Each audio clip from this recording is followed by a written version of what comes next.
He was from Yamaguchi in southern Japan, and he came because he didn't feel that there was any future.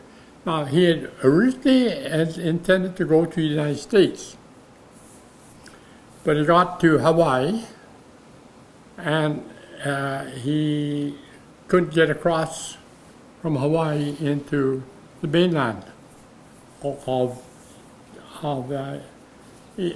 what was, I guess it was part of, it was United States protected, or something like that.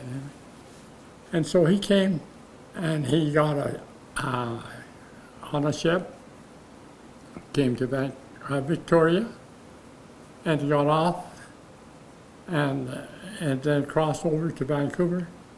And about this time, there was some anti-Japanese feeling on the West Coast.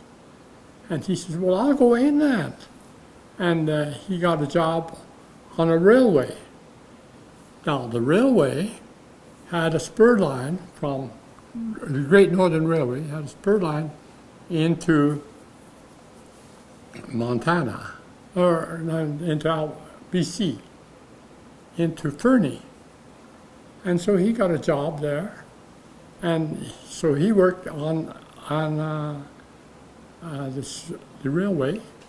Then he worked for the railway for 3 years, and then he decided, well, this is kind of hard work, and so on and so forth.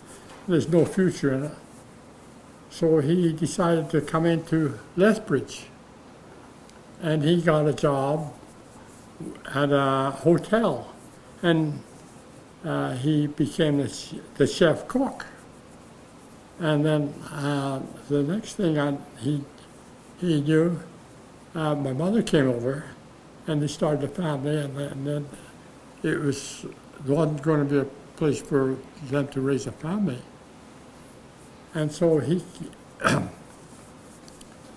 came to Lethbridge, and the lady who owned the hotel, it was called the Dallas Hotel, and I forget her name, but anyway, she had a farm east of 2-3 miles east of Lethbridge, and he got transferred to the farm.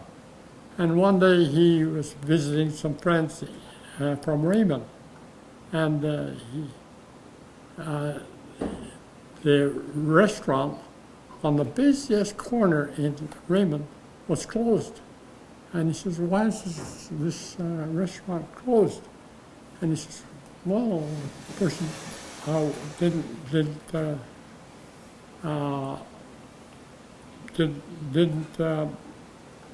do it right, you know.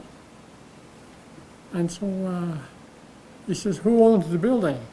And he found out who owned the building, and he went and talked to the person.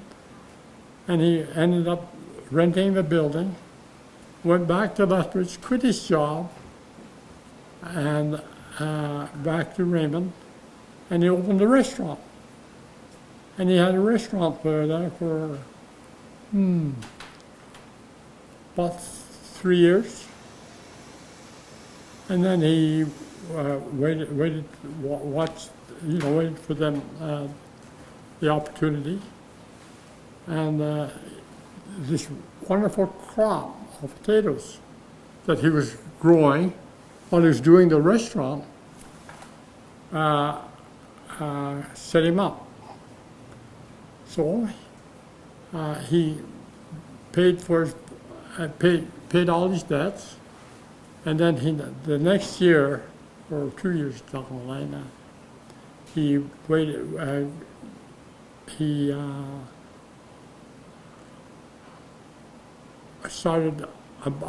bought another farm, and that was the farm that my brother